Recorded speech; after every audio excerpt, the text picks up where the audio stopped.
Hi everyone, this is the Recreate Reality Podcast with Michael and Teresa. Today we are talking Survivor Australia, Brains vs Brawn II.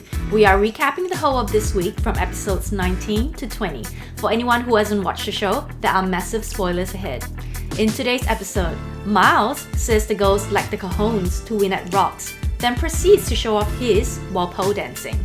Kaelin wins his fifth individual immunity, tying the record as one of Survivor's greatest challenge bees.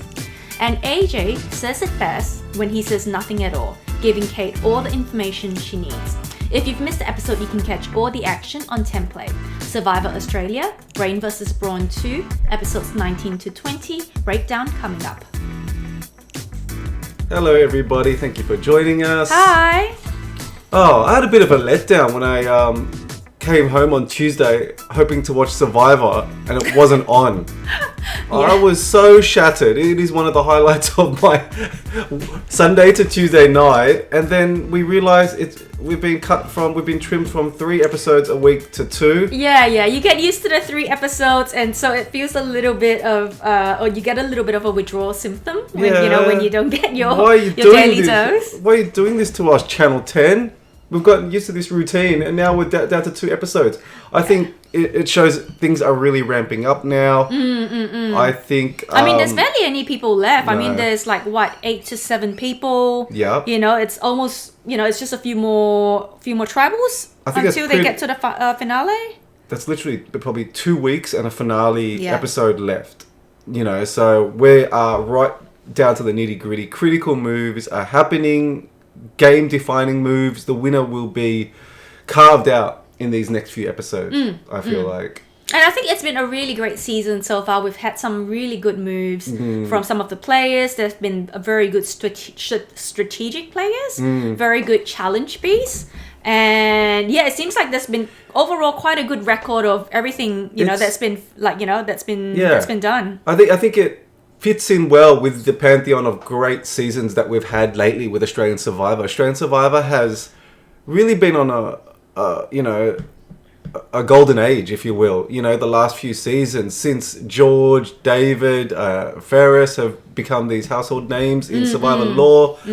Luke and so on, and we've just had a really great run getting more international viewers watching Australian Survivor, and I think it culminates soon with Australia v World, which we're looking forward to. But this season, as I was getting to, really has come on strong. At first it was a bit slow.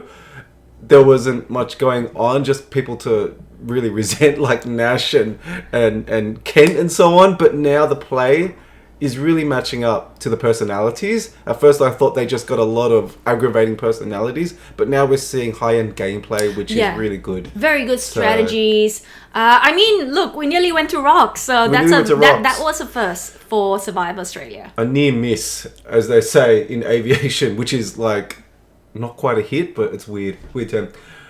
The thing I've noticed is they're focusing on this show is they're focusing a lot on the post-tribal night vision camera. First of all, let me say everyone looks good in night vision. The skin is flawless. The complexion is perfect. And they're really focusing in the edit on the drama that, follows a tribal and the saltiness that follows. Yeah, I think so. I think, for me, I feel like that's actually the best bit because that's when, people get blindsided. Yeah. Alliances get broken up. The people who got voted out, their allies are like, whoa, we have to scramble now. So I think a lot of things happen because they've just finished Tribal. And speaking of saltiness, have you guys, I don't know if you guys have been watching Jury Villa, but anyway, this Jury Villa has been actually very different from what I expected. As Kristen said herself. Yeah. She said that's not what I expected. Yeah. So Yes. Yeah. So I've noticed, this jury, because normally I really love watching Jury Villa. I like watching people are like, oh, hey, I'm so sorry I did that. Oh, I can't believe you tricked me there. But it's a good release to the tension and the gameplay. Seeing the other side of it and the camaraderie that comes through it. And everyone's eating, and feasting. And it's finally they get to shed off this survivor self and just finally be like their normal selves again. I like it. Yeah. Some of the most enjoyable and entertaining moments on the show we're seeing David and Sean you know, commiserate and come together after they were both eliminated. Janine, Ellis, teaching everyone how to make shakes. Normally it's a really nice refresher and cleansing experience after the trauma of Survivor. I think so. However... I know, however, like as you say, like I mean, when in a relationship, there's always like rupture and repair. So in Survivor, there's a lot of rupture, but in Jury Villa, that's where the repair starts to happen. However, but that was not what we saw. That's not what has been going on in Jury Villa lately, and it's very interesting because there's so much saltiness. The past 3 episodes I've seen. Okay, spoilers ahead. Okay, Kristen, Logan, and I think it was Karen are the last 3. Yeah. And they haven't been met with much warmth. It's just been full on like, why did you call me a snake? Why did you do this? A lot of it coming from, I must say, Paulie. Yeah. So the energy in Jury Villa, not vibing there, not a party atmosphere. Yeah, no, it's actually quite terrible, to be honest. I think when Kristen, she's the latest one that just got voted out. She went to she went to the Jury Villa and literally no one was clapping. Paulie was like, okay, I need to understand why you started calling me a snake. And they started to have this kind of like mini disagreement. You know, he was just not listening to anything she said. And she was just left flabbergasted because she was like, oh, hey guys, this is really not the reception that I had anticipated. So I'm actually just going to leave early. She handled it very well. Yeah, she did. Because I would just be like, why are you coming at me for? This is meant to be my party and you're spoiling it. Yeah, it is. And I don't know, I feel like with this season of Jury Villa, it seems like everyone, it feels like they don't have this sense of like sportsmanship, or it seems like everyone's a bad loser. You know, like they can't just like shrug off. Yeah, they can't just like kind of shrug off, okay, you know, what you did, that was in Survivor, but now, you know, and you had to do what you had to do. And, you know, but now, okay, we can start afresh. You know, everyone lies. Game is game. Game respects game. Yeah. But, you know, people just take things so personally, I felt, in this Jury Villa. Yeah, well, you know, I think to be fair, Paulie seemed to have went through a lot, and, you know, being called a snake is never nice. He didn't really embrace that moniker and instead took it to heart, which is understandable. But maybe, you know, it reveals something about the personalities in the Jury Villa and as they were on the tribe, and maybe why Paulie wasn't someone that people felt they could really work with long term. Yeah, I could see. Like, I mean, you know, I could really see why, because I think he just was not. He was just saying all these things that just didn't make sense. It's like, oh, like he was saying to Kirsten, oh, I've had your back from the get go. You know, and that's just not true. He's just saying things that are just not true. Like, you know, you have to do things, you have to survive. Like, that's okay. But when you're just saying things that are not true, you know, what do you expect? It's not Jury Villa anymore. It's, Trauma Villa. Yeah. Right now. It's quite interesting. If you haven't seen it, I highly recommend it. It's on 10 Play. It's one of the extra features that you can click on. If you're outside of Australia, you probably have to use a VPN to get it, but it's so entertaining. Honestly, it is a great.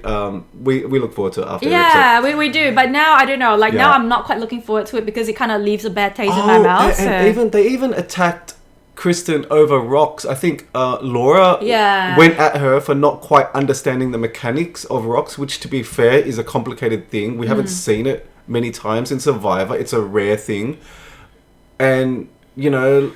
Kristen basically said, look, I didn't really understand that it had to be unanimous, and that, you know, if we didn't get to some kind of consensus, that one of us would be then vulnerable. And Laura just goes, well, that's really frustrating to me that you don't know that, da-da-da. And as we know, Survivor casts from all over the demographic, especially Australia. They get super fans, but they also get people from everyday life who are just personalities. So I would never presume to think that someone would know such an obscure rule, such as rocks. Yeah. It's a super fan thing, which is why we saw Miles and AJ geek out completely over this episode. Let's move on to the episode because we have had... we're salting over other people's saltiness, I feel like. Okay, let's move on. Okay, so Karen had just got sent home and Logan was actually found taking the credit for the vote. Oh, yeah. And... she's like, that was my move. That was her... Yeah, whether it's actually... Well, it's not actually her move, as AJ points out. But now we have Zara feeling at the bottom of the tribe. Yeah. And Miles actually gives her like a little pep talk about how to stay and play and survive from the bottom. I like that. With regards to Logan's taking of the credit. I thought that was the beginning of the end for her, or at least the beginning of AJ targeting her. You never want to be the one taking credit for something so overtly, especially this long to go. There's still ages to go. You don't want to be claiming moves because it just makes you a target for other people. It's like, okay, he has a bigger resume than me, or at least she's claiming the resume. The truth is, AJ, she said the name, but AJ was the one that, herded the votes together.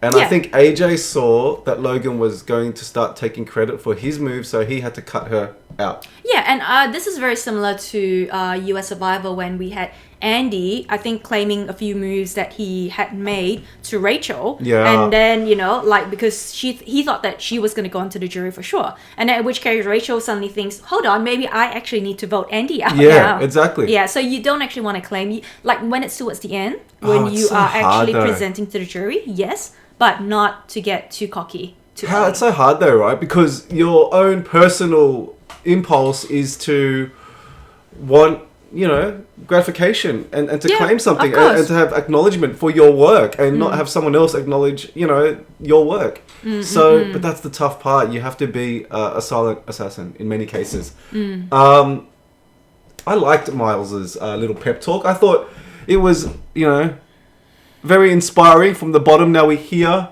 It was, he had some good pointers. He talked about how now at the bottom, you're going to be, everything will be revealed to you. Things will be clearer. You're going to be hyper aware. You're going to see every possibility. And from here, you're actually going to try to make moves and to make relationships and repair things and to hustle, which I think is very true and very enlightening. Because, I think so. Yeah. And he, out of everyone, has actually spent the most time at the bottom. Zara, as she said, she only wants to spend a little bit time there. But Miles, he really knows how to play from the bottom. He's actually done it brilliantly, I think, out of the best out of anyone I've known. Yeah, and we can expand that into Morgan this episode, how Morgan doesn't play so well from the bottom. She doesn't like having to go up to people, approach them, hustle for votes, hustle for strategy, approach them with plans that appeal to them. She is playing from a position quite prideful, where she expects people to come to her. We're going to get into that later on in the episode because that reveals itself more in 20. But I really liked how Miles sort of inspired Zara to really do something this episode. And I think these last two episodes, Zara really emerged as the star of these two episodes. Yeah, I think she actually has been willing to chat to everyone. She hasn't brushed anyone off. She's listened to their pitches and then kind of made a decision on what suits her best. Yeah. And she was also able to repair her relationship with the graduates, which, turns into this postgraduate alliance. And no, she's actually done a really good job. I know. We often see when you lose your buddy in the buddy system, you're next, or you're salty, or you're vulnerable. She lost Karen, and it actually expanded her game. It improved her game. She got better due to it, much like Logan did to a point. But Zara really has benefited from losing her buddy because it opens up her relationship with AJ, Kaelin, Miles. She's just working so well. I actually think she might be my dark horse tip to win it from now, which I didn't see from outside before. So good on you, Zara. Good on you. Let's get to the balance challenge. I don't like these challenges. I have to say, this season's challenges haven't been that appealing to me. I don't like seeing paint dry. Someone just hang on to a bar. Someone just, these are playground challenges, right? Where it's like, hey, buddy, how long can you hang on this for? I bet you I can do much. They're just boring. They're not entertaining to watch. They're not dynamic. There isn't any movement, motion, or intelligence. Yeah. It's not like having to race through an obstacle course where there's a puzzle at the end. And also, most of all, there's no real world application to any of this. It's not like making a fire, shooting arrows, throwing something. I don't see any way any of these challenges prove who is the best survivor at life in this. And I'd like to see something that's like, okay, let's hunt to see who can get the most chickens or something. I don't know. Like, okay, that's stupid. Okay, I don't know if that's going to work. But you know what I'm getting at? I do. How does balancing on a beam prove anything? Okay, I think maybe I think if they had a couple of these challenges, that's okay. But like you said, it would have been good if they had more puzzle challenges, more obstacle style challenges, because I feel like the challenges, they all tend to be more endurance or balance, and they tend to favor only a very select few contestants, which means that they are the ones that become the challenge beasts to win. So I mean, we saw with the American one, it always ended with a puzzle which favored Rachel, you know. Here, we're seeing muscle, balance, coordination, which favors Kaelin far over these guys. Like rope tying, things like that, knot tying, things that have an application to survival in the jungle, you know what I mean? I like those ones where you have to like balance something on a rod and then like, you know, like go back, put another one. Patience-based The patience one. I think those ones are quite good. But again, like you said, I think if there's more of these kinds, just a few more variety, I think that would be good. Yeah, it just, I don't know. They're not greatly entertaining. All they are people standing still and JLP like, okay, we're at 50 minutes. We're at 2 hours. 3 hours. I think a good one, though, was the one where they had to hold their breath under the water. That's Not hold always their a good breath. one. I think that one was a good one. So maybe something more like that. Because that actually felt like you actually had to survive. Okay. Kristen wins though. Kudos to Kristen. Challenge beast. She chooses, right, Morgan and Logan to go on, let's call it the IKEA reward. Yeah. What did you think of that? I think it's nice. Like, listen, if I have been on an island for like 40 something days, I would be really happy to have a shower, have a bed. Spend it in an IKEA showroom. It would really feel very luxurious. Maybe the part where they had to choose pillows, that was a little bit corny. But other than that, I'm actually quite okay. I quite like the reward. The marketing's a bit heavy-handed this season with the IKEA guys. Like, just put the logo subtly somewhere. But to just have them trying out pillows and go, you can do this at your local IKEA showroom, was a bit heavy-handed. Whoever's in charge of marketing, turn it down a bit. I just think you want marketing to be subliminal, and in entertainment, you definitely want it to be more subliminal than this. I just don't like to be forced a brand. Well, having said that, I do feel like an IKEA pillow.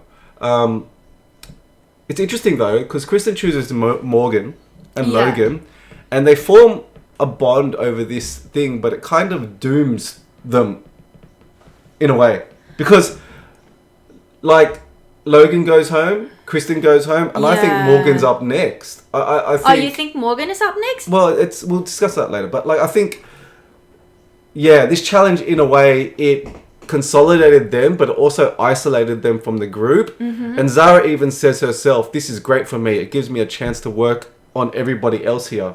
And that's what we saw happen. Yeah. Zara bonding with the other three. So it's kind of like when a reward isn't a reward. Yeah, that's true. I think so. I guess maybe in this case, because Kirsten, Morgan, and Logan, not to say that they're in a minority because they do have 4 of them. Yeah. But perhaps it is a new alliance. I don't think it's not really a strong alliance that was kind of like from, even though they were all in Brawn, except for Logan. But I think Kirsten and Morgan, they kind of like maybe haven't had that strong, sense of... They haven't actually really worked together a lot. Yeah, and strategically, they're not a strong 4 as well. Yeah. I feel like even though they are a block of 4, as we see later on... They're a very nice block of 4. Like those that I would love to hang out with. Far more photogenic than the other 4, other than Zara. With Kate with her beautiful eyes. Yeah. You know what else happens this episode? Miles finds another freaking idol. Yeah, he's very good at finding idols. Yeah, don't say. Yeah, so I think to be honest, with him, it's actually okay for him to play and he's actually played them brilliantly as well. I'm surprised. No, that's okay. We'll leave that for that, because I know in the next episode, I thought that he was going to play the idol. He didn't. It was a really good judgment on that. Yeah. But it seems like every time he plays an idol well, and then he just finds another idol straight away. To replace it. Yeah, which shows his...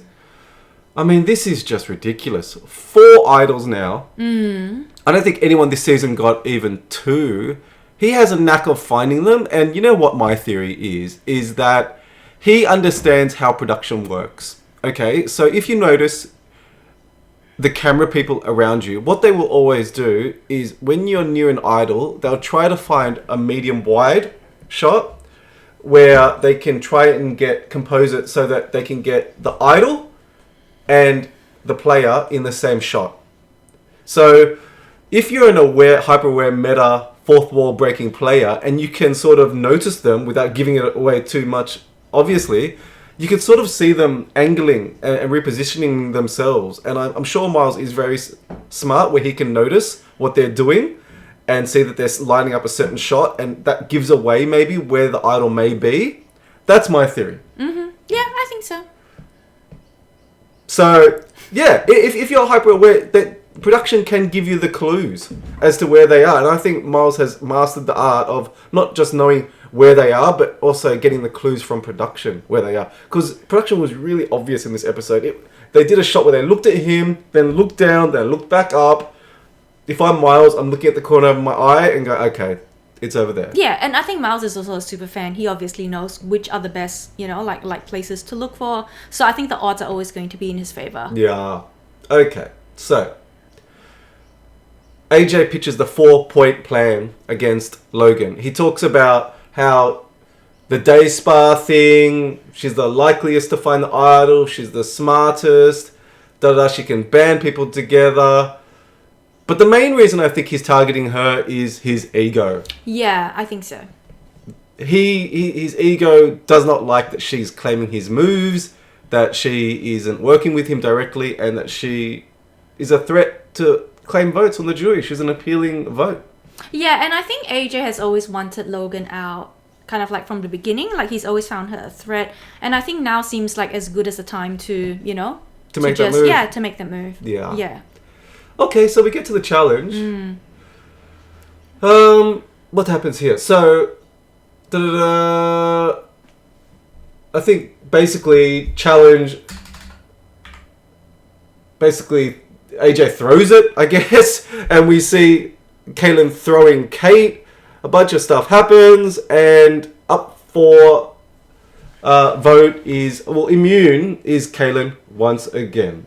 Okay, and so the plan is, the girls' plan is 3 on Kate, 3 on Morgan, and then 2 on Zara. So it'll be a split. Mm-hmm. And then they can go 4 strong, making it a 4-2-2. But AJ, being the poker player, reads it immediately. Logan gets a bit nervous talking to him. She's touching her hair, readjusting her buff, and he realizes it's really going to be a 4-4. Okay, and so we knew this was going to go to rocks all season, all week, because we have it in the trailer, Miles explaining rocks. And, when a player explains the mechanics of something, it's going to have some payoff later on. And I think, the girls not understanding the rocks in this point, or the repercussions of rocks, really hurts them. So why do you think... So you think that they don't really understand that one of them is going home? Well, I think they weren't ready to hold strong like these guys. I think there's 2 things that have to do with rocks, is that it has to be unanimous. And secondly, if it's not unanimous, one of the 6, the other 5, sorry, not including Kaelin, is going home. And I think they didn't, at least weren't prepared to go to the extent that others were. I think they probably just thought that, if they held strong, the other group will actually change their mind. Yeah. But in this case, we saw that Zara had put forth a very good argument that she was not actually demanding that anyone in her group actually goes to rocks, but that they were actually willing to do it for her. Miles also has the very good argument that, they are actually excited to do rocks. Whereas, say, on the girls' team, they're kind of just like, okay, we have to do rocks, but they're not actually willing to fight for it. Yeah, and I think Logan put up a very good, decent argument, but it sort of undermined her point when she said, I would never ask anybody to go to rocks for me. Well, okay then, I won't. You've given me a way out of this ultimatum, this standoff. And if you give me a way out, I'll take it. So I felt like Logan could have held strong. What would you have said? To be honest, I probably would have done the same as Logan. What she did. And that's because I think I, like Logan, will actually feel very bad that, if, that someone is going home on my behalf. Yeah. But that's just me. That's why I don't play Survivor, because I know I'm just not strategic like that. Yeah. I mean, I would have said similar along the lines of what Logan did say, which is, if I go home, you lose anyway. you're at a minority and you're going to get picked off. This is the last chance we have to make a stand. This doesn't guarantee that you guys go home for me. They have a chance to go home as well. If we do, we get Miles or AJ, massive players, and then we own this tribe. It's worth the gamble, because if you don't take this stand now, we saw what happened in the next episode. So it's almost like all or nothing. I think that was Logan's possible pitch. She started like that, but then she sort of folded at the end of it and gave them a way out of the negotiation by saying, but you don't have to do that. Yeah. You can do what you want. And you could see it on Morgan and Kate's faces. Well, like, you know, I'm not going to risk my game then if I don't have to, you know. And also, the alliance is very new. Like, you know, I don't actually think they have any, like, kind of, like, long-term plans, or, you know, it's not like AJ and Miles. They've actually thought about this all the way to the very end. But the girls are kind of just playing it moment by moment and seeing, you know, like, going with what works. Exactly. Yeah. And AJ and Miles are super fans. They want this moment. They do. They are born of the TikTok Insta era, where they know a moment on Survivor that can live forever is better than $500,000 in many ways. If you make a moment that will go down in Survivor history, which they want to do, these sickos, as they say themselves, you know, you can make history, and you can make a dramatic moment that gets 1 million clicks or whatever. They really want this, and you can see the relish that they have on their faces as they're like, yes, let's go to Rocks, let's go to Rocks. I would love nothing more than to go home on Rocks. That's awesome. Because Rocks hasn't happened in Australian Survivor. It hasn't. So this would be definitely something on their resume. It would make them legendary. Yeah. And it would definitely, you know, put their stamp on Survivor. Yeah, I think it's only happened 3 times in American Survivor. I might be wrong on that. Please correct me.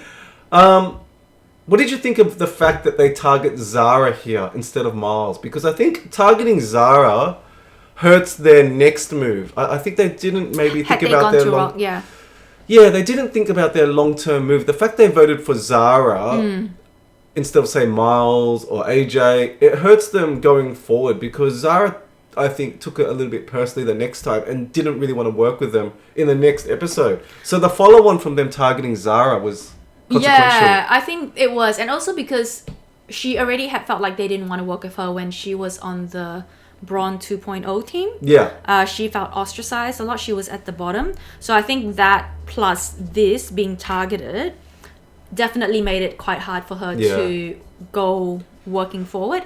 And also I feel like you said, had they actually targeted Miles or AJ, and then in which case, if they went to Rocks, Miles or AJ would have been safe. It would have been actually Zara's head. The one you know, that Zara would actually have had to go to Rocks. She might actually have flipped, you know, you never know. Oh, that's smart. Yeah. But whereas like they kind of like targeted Zara. If they go to Rocks, Zara is safe. And AJ and Miles, they would have loved to go to... Sickos. They would have gone to Rocks. Whereas I feel Zara? like Zara, she probably would have been a lot more hesitant about going to Rocks. And she could have that's a great take. High five. I actually didn't think of that. That's how they should have played it. You're right. What do you guys think? But like you said, maybe because they didn't really understand the concept of Rocks, so they didn't think like that. That's a really good take. I agree with it. I hadn't thought of that at the time, but strategically that makes a lot of sense. You target them, you target AJ or Miles in the draw, they have nothing to do with the revote then. So then they don't get any benefit out of the Rocks really, because they're immune. So they're not so excited about it. And Zara is the most likely to flip in a vote. You're right, because she is self-preserving. Yeah, she's self-preserving. She's not going to do something silly like Miles or, you know, AJ, like, you know, to go she's to rational, Rocks. completely rational. Yeah. And that's next level thinking. Okay, and I need to recover. And we've seen like how when it comes to when Laura had the advantage, you know, she was so self-surviving in that she was actually willing to, you know, like let that out to the team just so that she can survive. Yeah, gotcha. And get to another That's day. very insightful. Okay. Anyway, sort of they let Logan go with a kiss in many ways. Yeah, they let her down gently. She went out with grace. Yeah, I think Miles was very kind to her in pitching why she was a good vote by saying, look, she's entertaining, she's a real winner pick. That's why she's got to go. And I almost felt like Logan was like so happy to get all this, I think so. all this love that she was like, okay, you're right, I am the best. I'll go. Yeah, and I think she's kind of like made it about herself. Well, everyone went to rocks for me, so you know, it was a good send off. You know, it's a proper send off she deserves. Well, she's been a ray of sunshine this season. I think very entertaining. She played. She gave a lot not of always a ray of sunshine. yeah. A little bit of a thunderbolt. A thunderbolt. Yeah, sometimes a thunderbolt. Yeah. But she's been so entertaining. She's been great television. You know, she's been. I actually thought she had a shot to win at a certain point. I think targeting Kaelin was a real misstep for her because she got rid of an ally and a shield, and it left her a little bit exposed without a buddy. But she had a real entertaining game. Let's say. Yeah, she did. I think. You know, a little bit of Shawnee in her very funny confessionals and her takes. And I think emotions, you know, like always make for a great TV presentation. We're going to miss you, Logan. Great gameplay. Let's go on to Ep20. So, now Logan is gone. It seems like Zara is mainly the main threat to the boys, I feel like. Yeah, I think she seems like the only strong female character left in the tribe. Although Kate does emerge in this episode. Yeah, Kate does emerge. Yeah. But I think I would say like Kate's a lot more agreeable. Yeah. You know, and she's kind of like willing to, you know, like work with everyone and actually listen to, you know, people's point of views. I think this is where we start to see Morgan kind of like showing perhaps her inflexibility. Yeah. Interesting episode. So, interesting that we opened the episode with Miles talking about how the girls lacked cojones. Thank you for the biology lesson, Miles. And then he shows his cojones to his pole dance. The entire TV audience. Dude, if you're going to put yourself upside down, tuck it in, bro. Oh, this was awful. I'm so glad they blurred this out. And then Kate says... There must have been a lot of friction between, you know, that and the bamboo, you know, whatever it is. Oh, God, this was one of the most... Okay, I'm going to go to the next thumbnail. I don't want to leave and look at that, even when it's blurred out. Okay. Miles' balls. Okay. Kristen, I think, tries very hard this episode to survive. She pushes with Zara, but I think she's too subtle by half. I think she needed to be direct in her selling to Zara, and she needed to be aggressive. We see her doing her hair and saying, are you seeing what I'm seeing? Are you picking up what I'm dropping? I think she just needs to be straight to the point. Oh, look, really? I actually disagree. I actually think that's actually the best she can be, because I feel like if she actually comes on too strongly, it can be off-putting. Yeah. Because it's not like they had been working together a lot, I feel. Okay. And also... Kristen was actually in favor of keeping Karen over Zara. Oh, that's right. Yeah. So I feel like there isn't that familiarity or that trust. If it was Karen, I think yes. Yeah. But with Zara, it's a little bit of like, well, we don't actually really trust each other. Yeah, I guess so. That was just my point. Yeah, no, that's a good point. I just feel like Zara is a rational, reasonable mind. She's a financial, legal analyst. She needs to be hit with survival points. Like AJ giving the 4 points. Yeah, like AJ is about to kill us. Miles and AJ are about to win this game, and they aren't getting any votes. If we don't target them now, that's it. We're not going to target them. You're not going to beat them in a final tribal. No one is going to pitch against AJ or Miles and beat them except for each other. So now is the time. If you don't do this, you'll never get a chance to do it. I'm giving you an opportunity to be at least on equal footing with the rest of us going into, say, Final 4, Final 5. That's at least what I would say. But okay. Well, in that case, shall we... Because I know we're going to talk about it later, but let's talk about it now. Why do you think Zara didn't do that? I think she thinks that AJ and Miles are great shields for her. It guarantees her at least Final 4, where she feels like she could probably take on at least 2 of them in a final physical challenge. She can definitely beat AJ and Miles. Yeah. Kaelin, I think she feels they will get out at 4. And in the final jury villa, I think final jury tribal, I think AJ and Miles may split a lot of the votes, and she might come up the middle and win the election. I think in her mind, she's got a lot of friends on the jury. She has, like, say, Karen and maybe Paulie. Laura hates her. You're probably not Laura.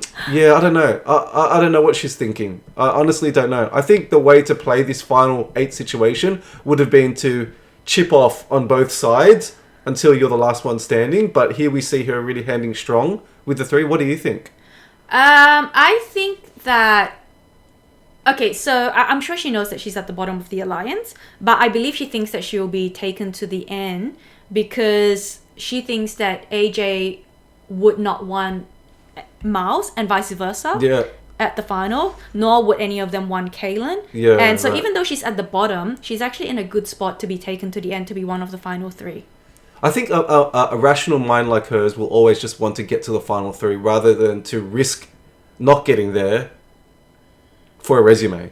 Do you know what I mean? I think she is like that other Sean, was it the Sean, other, yeah, the other legal mind that we saw go far twice.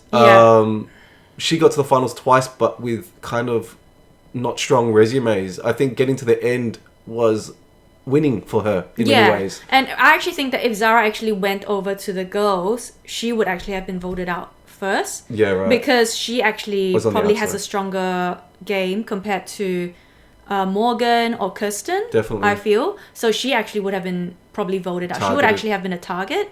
But then whereas with Miles, AJ and Kaelin, one of them might actually keep her. It's actually higher probability. Yeah. What do you think of AJ? Sorry to go back an episode, but what do you think of Miles not telling AJ?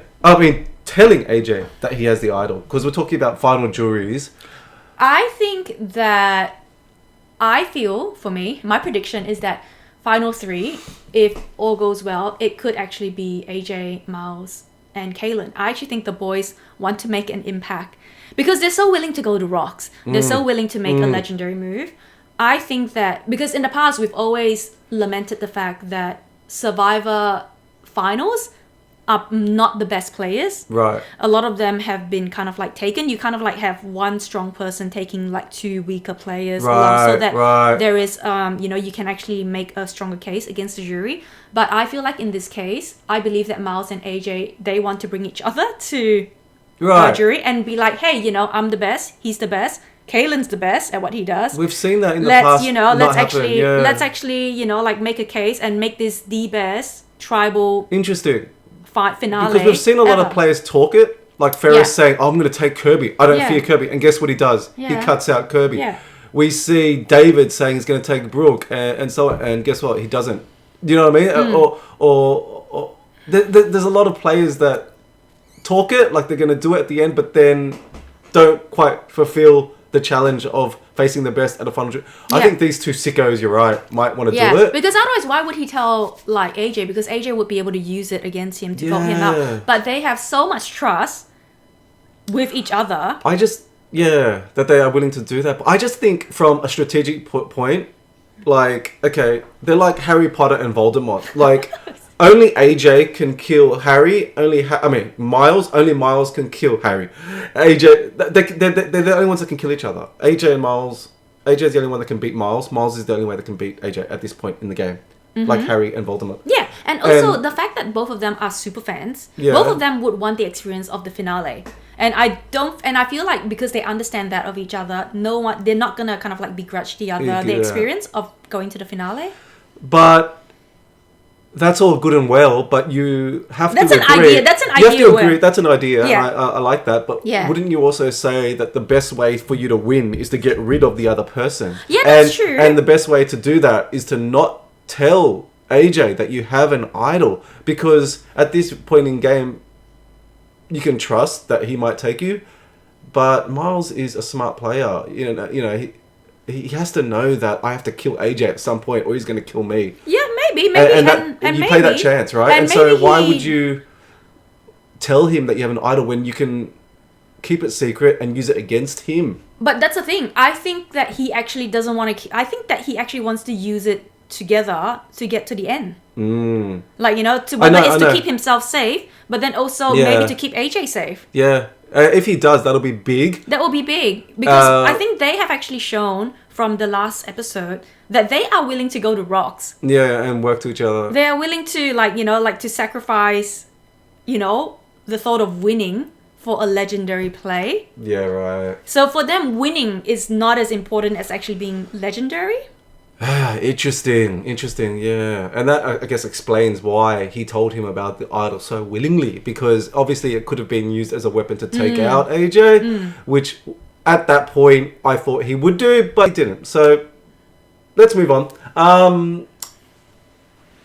So, yeah. Kaelin wins our 5th challenge. Yada, yada, yada. My gosh, this guy. Okay, so... The funny thing is, Miles knew it straight away. Miles, who has the record, is like Brooke from season 5, All Stars, I think Kaelin, challenge beast. Yeah, he's. But he was fortunate to not have Ben there. I think Ben would probably have given him a run for his money. And Jesse also maybe a little bit in the balance ones. Maybe a little bit, yeah. Like that balance one would have been Jesse. That's basically skating and surfing. Yeah. And it's rare that a physical threat like him isn't targeted post-merge. No, his name has not been written down once. Yeah, that is very rare. We have seen in the past, physical challenges are the first to go come merge. Whether it's a Sean or an Emmett, a Simon. If you don't win immunity, you're gone. But like they say, Kaelin is in everyone's final 3. Yeah. So everyone wants to take Kaelin. It goes to show his gameplay. He must be playing... numpty and numptier on the like he must just be there like scratching his head. Okay. And people are like, this guy's no threat. Okay, so since we're talking about Kaelin, he must just be throwing what rocks do you think is actually I just want to move forward a little bit. Like, what do you think is actually going to happen in the next episode? Because it makes it seem like Miles is targeting Kaelin. Yeah. What do you think? Okay, what's your prediction? What do you think is going to happen for the next episode? I think AJ is trying to bait them into facing each other because he looks like he's baiting Miles in targeting Kaelin and Kaelin into defending himself against Miles, but there may not be actually anything there. I think Miles... I think you should keep Kaelin around a little bit longer because he's willing to work with you, and then you have a stronger voting block of 3 to get out Morgan, Kate, and so who do you think is going to get voted out next? Morgan. I think this is all just smoke and mirrors, and I know what AJ wants. Okay, AJ wants Miles and Kaelin to go at it so that Kate is safe. He wants Kate and Morgan as his final 3. I think AJ is talking all that stuff, but in the back of my mind, I think he wants a final 3 with the girls. And if he votes out... Because he keeps like wanting to include them in the plans. He told Kate about everything in this episode almost, or at least he implied it. He tried to. Yeah, so... I think he has them in his vision for long-term plans, which means that he keeps including them, which means he has goals for them, which means I think he has a vision, or at least one pathway, where he sees them in his final 3, in which case he wins it easily.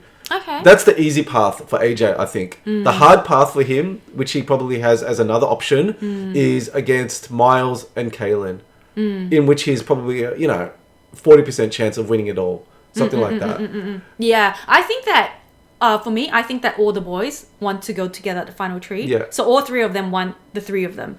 No goals. I think that there's been a preview of like, it seems like Miles is going for Kaelin, but I feel like that's just kind of something to create drama, to make it seem like, they're kind of like targeting each other when they're actually not. Yep. I feel like who's gonna go next? Maybe Kate.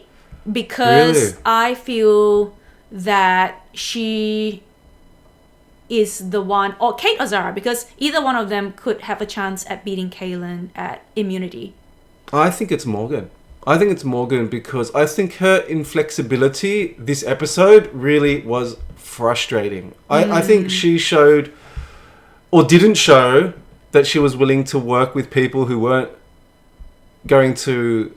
She wasn't willing to work from the bottom. Yeah. Do you know what I mean? I think her gameplay this episode was very frustrating. Let's talk about that, Operation Lockdown. Okay, Operation Lockdown, okay? A good strat, but it killed the episode in terms of dramatic value. Yeah, I know. I feel like AJ, the only thing that dramatically that mixed it up was AJ trying to do something creative, and like Zara and Miles was like, keep it simple, stupid, keep it simple, stupid. Yeah. But we see AJ just constantly like, okay, this is AJ's plan.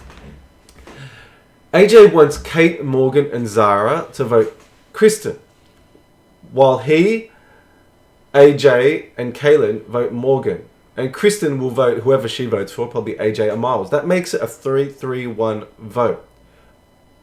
But the danger of this is if Kate, Morgan, and Kristen come together and put their votes together to vote either Miles or AJ, then it's Miles and AJ versus Kristen on a 3-3 lock, in which case they go to a revote and they go to rocks all over again. But AJ is so confident that he has Kate and Morgan that he's willing to do this, to mix it up, to prevent an idol. He says it's to prevent an idol, but really we know it's to keep Kate and Morgan in his long-term plans because he doesn't want to piss off Kate because of her eyes and her smile and all this kind of stuff. So that leads me to think that he has Kate and Morgan long-term.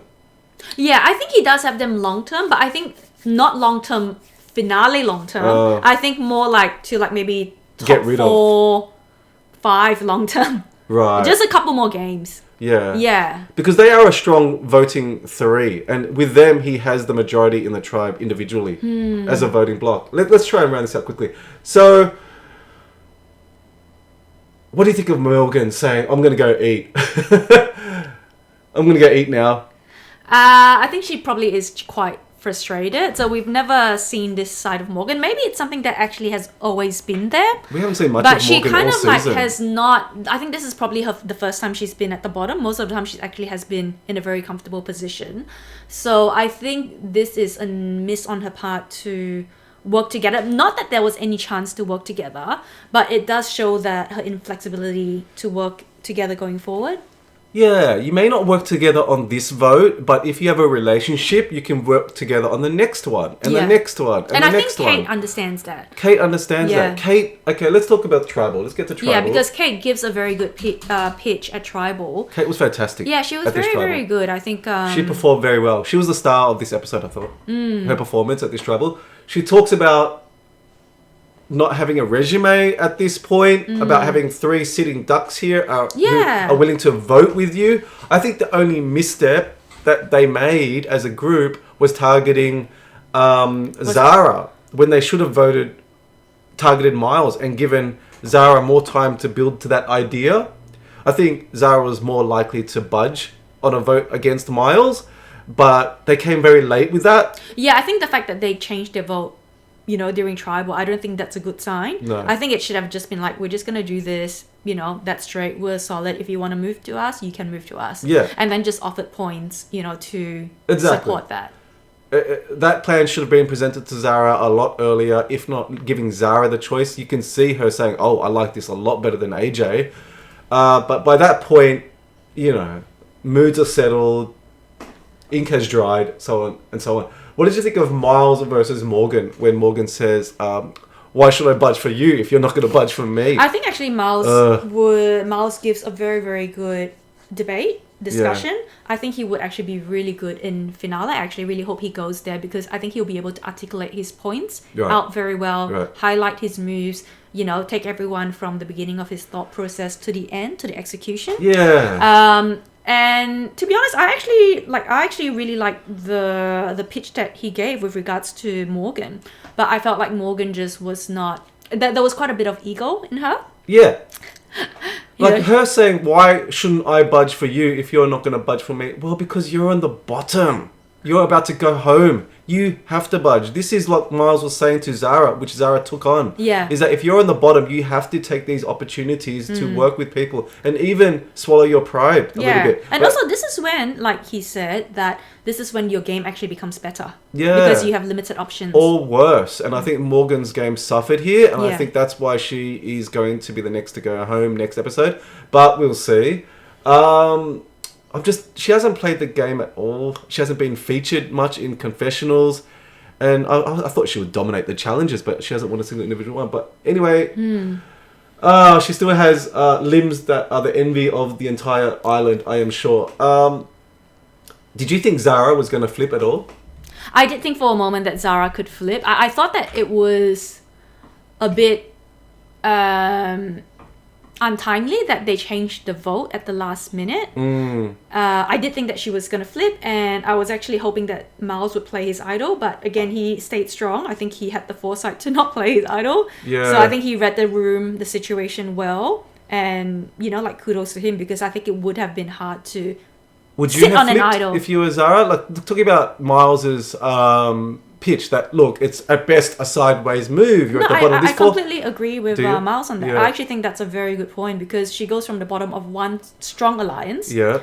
to the bottom of another weaker alliance, alliance, the other maybe. weaker alliance. Yeah. Yeah. You know, like the boys, they've actually proven their worth by actually wanting to go to rocks for her. Yeah. Whereas that other alliance had not done anything for her.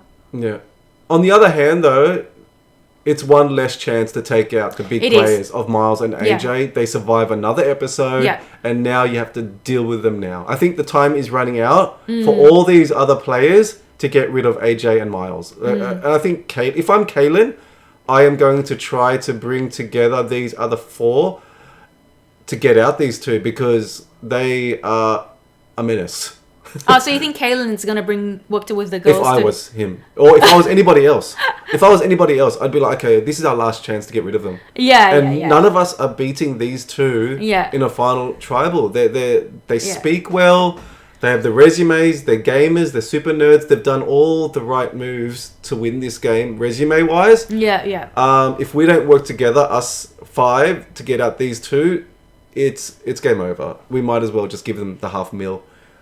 You know what I mean? So that's what I would be thinking if I'm these other five players. But I don't know if...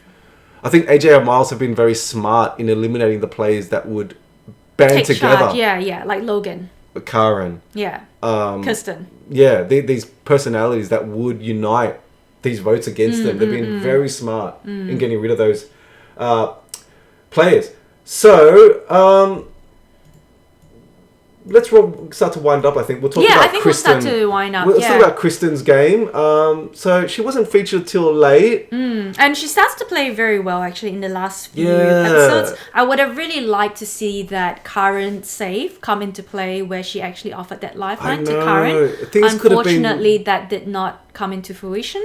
That could have been a game-changing fork in the road for her, I feel like. That could have changed her entire game if Karen had just STFU.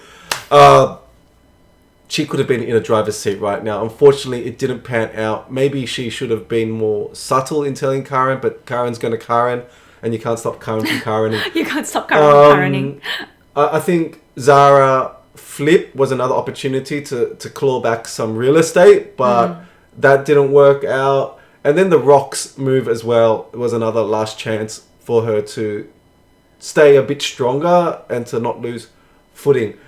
But the big mistake I think she made was betraying Kaelin.